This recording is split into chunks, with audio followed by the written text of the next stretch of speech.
дар асоси дастуру супоришҳои асосгузори сулҳу ваҳдати миллӣ пешвои миллат президенти ҷумҳурии тоҷикистон муҳтарам эмомалӣ раҳмон ҷиҳати таъмини кормандони ҷамоатҳои деҳот бо бинои замонавӣ ва муҳайё намудани шароити корӣ бо маблағгузории шуъбаи сохтмони асосии мақомоти иҷроияи ҳокимияти давлатии вилояти мухтори кӯҳистони бадахшон дар ҷамоати деҳоти навободи ноҳияи шуғнон бунёди бинои маъмурии ҷамоати деҳоти навобод ба нақша гирифта шудааст. бояд гуфт ки бинои маъмурии ҷамоати деҳоти навобод дар ҳошияи таҷлили сазовор аз ҷашни 30-умин солгарди истиқлолияти давлатии ҷумҳурии тоҷикистон бунёд хоҳад гардид. раиси вилояти мухтори кӯҳистони бадахшон ёдгор файзав аз корҳои лоҳиякашии бинои навбунёди ҷамоати деҳоти навобод аз наздик шинос гардида дар вазъияти тантанавӣ санги асоси бунёди ин биноро гузошт.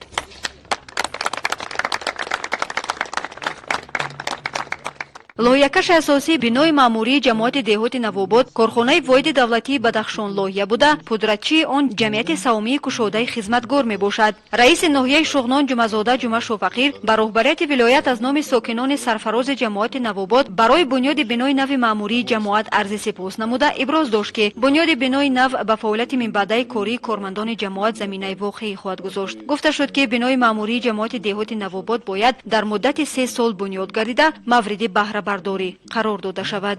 раиси вилояти мухтори кӯҳистони бадахшон ёдгор файзав зимни суханронӣ қайд намуд ки дар миқёси вилояти мухтори кӯҳистони бадахшон бояд дар асоси дастуру супоришҳои пешвои миллат президенти ҷумҳурии тоҷикистон муҳтарам эмомалӣ раҳмон 29 адад ҷамоати деҳот бо биноҳои корӣ таъмин карда шавад. иттилоъ дода шуд ки бо бунёди бинои маъмурии ҷамоати деҳоти навобод мушкилотҳои зиёди хизматрасонӣ ки то ба имрӯз дар шаҳраки ваҳдати ноҳияи шуғнон ба бошандагони ҷамоатҳои деҳот расонда шуд ба ин ҷо хоҳанд гузашт. бояд гуфт ки бинои маъмурии ҷамоати деҳоти навобод аз 11 утоқи корӣ толори маҷлисгоҳ барои 120 ҷойи нишаст иборат буда маблағи харҷномавии он 13 миллион сомониро ташкил медиҳад.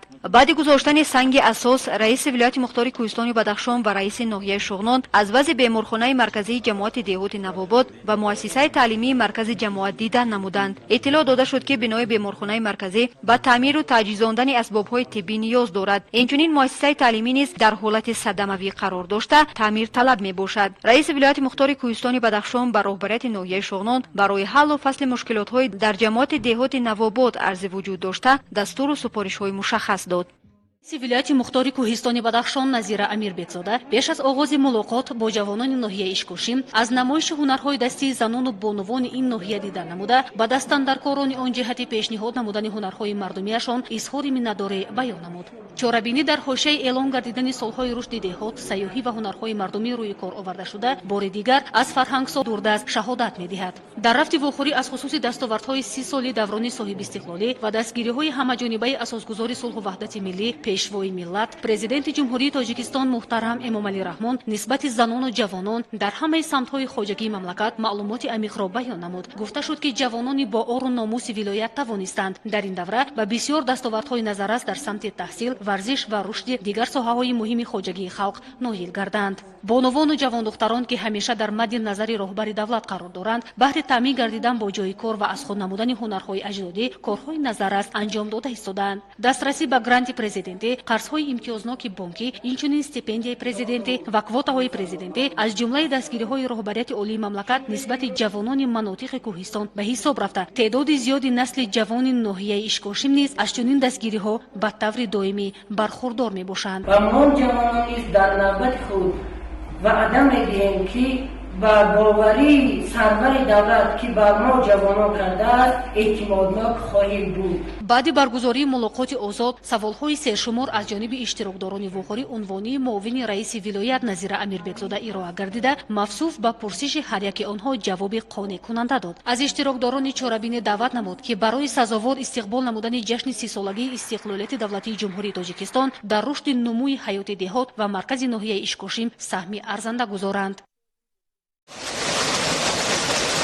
об манбаи ҳаёт, нишони ҳастӣ, беҳбудию маншаи хӯрамию сарсабзӣ мебошад. ин неъмати бузург додагии бисёр ҳамгарон арзиши табиат аст ки тамоми мавҷудоти зиндаро нумӯ ва нерӯ мебахшад. аз ин рӯ баҳри сари вақт мавриди баҳрабардорӣ қарор дода шудани канали обгузари Темур дар шаҳри Хоруғ ва сари вақт шодоб намудани боғу заминҳои назди ҳавлигии хоруғиён бо иштироки сокинон, кормандони мақомоту сохторҳои гуногун, инчунин заҳматҳои кормандони ҳокимияти давлатии шаҳру вилоят зиёда аз 1 моҳ ҳашар духтарҳо ва корҳои азнавсозӣ доир гардиданд.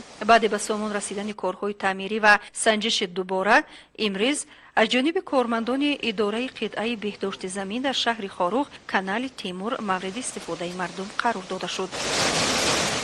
امروز 5 ماه ناخوشبختانه ها به سر وقت سر دادیم. امسال در کانال تیمور با دستگیری رئیس ولایت و رئیس شهر تقریبا 220 متر کانال از نو تعمیر شد. ما در کانال تیمور در محله بار خوروغ 150 متر کانال رو با کارکنان مقامات شهر مقامات ولایت از نو تعمیر کردیم. طی زیاده از یک ماه در این کانال کارهای سازندگی پیش برده شده. در مجموع 220 متر این کانال پره از نو کرده شد. مخصوصا در محله برخوروغ که در این موضع 150 متر این کانال در نتیجه آفت‌های طبیعی از فعالیت باز مانده پره ویران و ولنگار گردیده بود. این موسم از جانب کارمندان حکومت شهر خاروغ 3 مرتبه پای هم بتون ریزی گردید. باید گفت که سرمنشأ تعمیر کانال تیمور واخوری رئیس شهر خاروغ میرزا نبات علیشیر خدابردی و ساکنان محله‌های مرکزی ولایت بود. مخصوصا در محله دشت پایان ساکنان آن در واخوری با رئیس شهر از نارساگی آب آشامیدنی و پالیزی اظهار نگرانی نمودند. بابت قطعه‌های تعمیر طلب کانال ابراز اندیشه بیان گردید و گفته شد که طی چند سال آب کانال تا نقطه انتهایی آن نرسیده در بعضی قطعه‌های تعمیر طلب زیر زمین می‌رود. رئیس شهر جواباً وعده داد که در آغاز موسم کشت و کار امساله از تمام امکانیت‌ها استفاده برده کانال را پره از نوسازی کرده آن را آماده استفاده ثمرناک می‌نماید.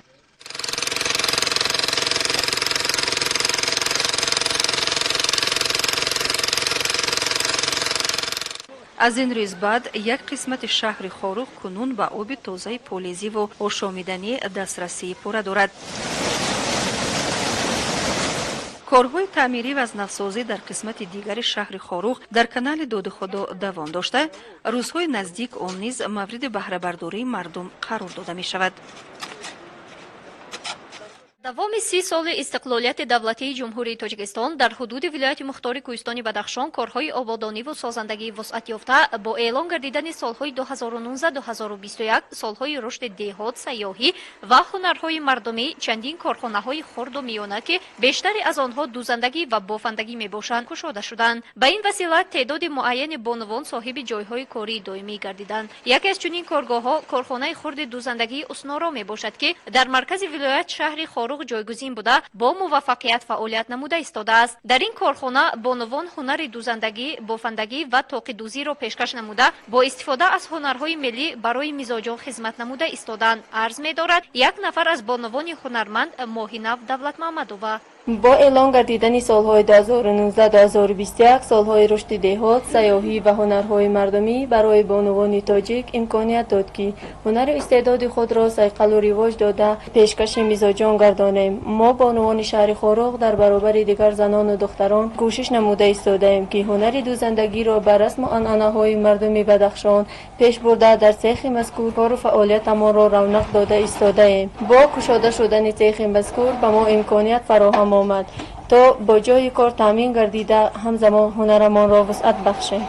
боиси зикр аст ки дар корхона зиёда аз 15 сокини шаҳри Хоруғ ба кор ҷалб шуда дорои ҳунари волои дузандагию бофандагӣ мебошанд. ҳамчунин дар сехи дузандагии Ҳусноро курсҳои дузандагӣ ба роҳ монда шуда сокинон имконият доранд ҳунарро аз худ намоянд. лозим ба ёдоварист ки 3 соли охир теъдоди ҳунармандон ки имконияти эҳёи ҳунарҳои қадимаи мардумиро пайдо намуданд дар вилояти мухтори Кӯҳистони Бадахшон зиёд шуда истодааст. дар вохӯрии намояндагони бонк бо омӯзгорони муассисаи таълимии давлатии мактаби президентии шаҳри Хоруғ барои хонандагони болаёқат бобати истифодабарии пардохтҳои ғайринақдӣ ва қарзҳои овердрафтӣ сухан рафт. муосиби пешбар оид ба кортҳои бонки Дилрабо Шодмонбекова қайд дошт ки бонки давлатии амонатгузории ҷумҳурии Тоҷикистон Амонатбонк тадбирҳои мушаххас дар самти пардохти ғайринақдӣ тавассути кортҳои пластикӣ бо рақамчинӣ намудан аз телефони мобилӣ ба роҳ мондааст ки кори муштариёнро дучанд осон намуд. аз ҷониби кормандони бонк дар мағозаҳои калонтарини шаҳр посттерминалҳо насб гардиданд ки сокинон метавонанд аз он бо самар истифода намуда тавассути посттерминал бе ягон комиссия метавонанд масъулоти дилхоҳро дастрас намоянд. ҳамзамон бобати тарзи истифодабарии амонатпей ки тавассути телефони мобилӣ сурат мегирад қайд дошт ки сокинон метавонанд тавассути амонатпей пардохтҳои хизматрасониҳои коммуналиро низ пардохт намоянд. дар ҷараёни вохӯрии иқтисодчии шуъбаи қарздиҳии бонки давлатии амонатгузории ҷумҳурии Тоҷикистон Амонатбонк Мухтора Бахталиева аз хусуси қарзҳои овердрафтӣ гуфт ки кормандони сохторҳои давлатӣ метавонанд аз ин қарзҳо ки бонки мо пешниҳод менамояд бо самар истифода намоянд, зеро ин қарзҳо дар сурате дода мешаванд ки корманд бояд то 1000 сомон маблағ дошта бошад ва барои ӯ бонк метавонад то 800 сомон дар як моҳ қарз диҳад ва моҳи дигар аз ҳисоби маблағи корӣ ба даст омада маблағи қарздодаро бозпас гирад. дар ҷараёни вохӯрии омӯзгорони муассисаи давлатии мактаби президентӣ доир ба хизматрасониҳои бонк саволҳо пешниҳод намуда бобати камбудиҳои ҷойдошта андешаронӣ намуданд. масъулини бонк кӯшишро бар он равона месозанд ки ҳарчи бештар барои сокинон хизматрасонии бонкӣ босифатро бар роҳ монанд то ки мизоҷон қаноатманд бошанд. маорифпарваронаи асосгузори сулҳу ваҳдати миллӣ пешвои миллат президенти ҷумҳурии Тоҷикистон муҳтарам Эмомалӣ Раҳмон ба рушди соҳаи маҳорифи мамлакат диққати ҷиддӣ равона гардидааст. ин аст ки ба хотири боз ҳам беҳтар баро мондани омӯзиши илмҳои табиатшиносӣ дақиқ ва риёзӣ инчунин барои тавсияи тафаккури техникии насли навраст бисолаи омӯзиши ин фанҳо эълон гардидааст. аз соли 2020 то соли 2040 аз худ намудани фанҳои табиатшиносӣ дақиқ ва риёзӣ ба сатҳи нав бароварда шуда ба ин хотир ташкили чорабиниҳои гуногун дар ин самт роҳандозӣ мегардад. дар донишгоҳи давлатии шаҳри Хорух ба ном Моиншоҳ Назаршоев низ маҳфили математика бахшида ба бисолагии омӯзиш ва рушди фанҳои дақиқ баргузор гардид ки дар он ректори донишгоҳ устодон ва донишҷӯён ширкат варзиданд. қайд гардид ки бесабаб нест ки математикаро шоҳи фанҳо мегӯянд, зеро ҳар як самти рӯзгори мо ба ин фан вобастагӣ дорад. мо омӯзгорони факултет ва бо раҳбарии садорати факултет ин чорабиниро барқарор намудем. мақсад аз он иборат аст ки нисбат ҳамин фан шавқу ҳавас донишҷӯён ва хонандагон зиёдтар шавад ва дар чорабиниҳои яъне илмӣ ва дар маҳфилҳои дигари донишҷӯён фаъолона иштирок намоянд. дар дораи ин маҳфил дар байни ду гурӯҳи донишҷӯёни фани математика викторина баргузор гардид ки дар он муҳаммоҳ аз фани математика пешниҳод гардиданд ва ҳар як гурӯҳ кӯшиш бар он равона намуд ки ҷавоби дурустро пешкаши доварон намоянд. баргузор намудани чунин викторина ба донишҷӯён имконият медиҳад ки бештар ба хондани фанҳои дақиқ диққати лозимӣ равона намоянд ва дар чунин озмунҳо дониши худро сайқал бидиҳанд. имрӯз бо ташаббуси омӯзгорон ва донишҷӯёни факултети математика маҳфили математикӣ гузаронида шуд ки ҷолиби диққати иштироккунандагон буд. мехоҳем ки чунин чорабинҳо ва маҳфилҳо бозам бештар гузаронида шуда тавассути онҳо донишу малакаи худро такмил диҳем. ба амри президенти ҷумҳурии Тоҷикистон пешвои миллат асосгузори сулҳу ваҳдати миллӣ ҷаноби олӣ муҳтарам Эмомалӣ Раҳмон имсол як қатор озмунҳо дар соҳаи илм маориф гузаронида шуда истодаанд. яке аз чунин озмунҳо ин озмуни илм фуруғи маърифат буда мо донишҷӯёнро водор месозад ки саҳми худро дар ҷодаи илму маърифат гузорем. илова бар ин омӯзиши фанҳои табиатшиносӣ дақиқ ва риёзиро пешаи худ намуда ин фанҳои муҳимро чуқуртар омӯзем ва мо ҳамагонро водор месозем ки мо донишҷӯёни факултети математика амри президенти мамлакатро бечуну чаро иҷро менамоем. устодони ин боргоҳи маърифат пайваста мекӯшанд ки донишҷӯёнро бештар ба омӯзиши фанҳои дақиқ ва табиатшиносӣ ҷалб намоянд. дар фарҷоми викторина ғолибон бо ифтихорнома сарфароз гардонида шуданд. امروز جمهوری تاجیکستان با قدم‌های استوار در سمت تطبیق وظیفه‌های عظیم استراتژی حیاتی سیاسی و اجتماعی اقتصادی فرهنگی و تشکل تفکر نو دموکراتی اعضایان جامعه راه می‌پیماید. وابسته به این مقام مؤسسه‌های فرهنگ همچون مرکزهای فراهم آوری، نگهداری، آموزش و ترغیب مجموعه دانش‌های انسانی در بنیاد جامعه نو بیش از پیش می‌افزاید. جهت تقویت بخشیدن وظیفه‌های اجتماعی در اعمار جامعه نو بنیاد تاجیکستان و در این زمینه بلند برداشتن نقش آنها در روند تربیت معنوی به خصوص نسل نورس در روی خویشتن‌شناسی وطن‌دوستی افتخار ملی ارجگذاری به میراث غناوتمند فرهنگ ملی طبق نقشه چاره‌بینی‌های برنامه دولتی حفظ میراث غیر مادی فرهنگی خلق تاجیک برای و هنرهای مردمی وزارت فرهنگ جمهوری تاجیکستان از ماه مارت تا نیمه اول ماه آگوست سال 2021 با اشتراک دسته‌های هوسکاران صنعت شهر و ناحیه‌های مملکت فستیوال آزمون جمهوری تلویزیونی ایجادات خلق اندلی 2021 را برگزار می‌نمایند. намуданд. даври аввали озмуни ҳандалеб 2021 дар ҷамоати деҳоти поршеневи ноҳияи шуғнон баргузор гардид ки дар он беҳтарин ҳунармандон ва санъаткорон истеъдодҳои наврас ширкат намуданд.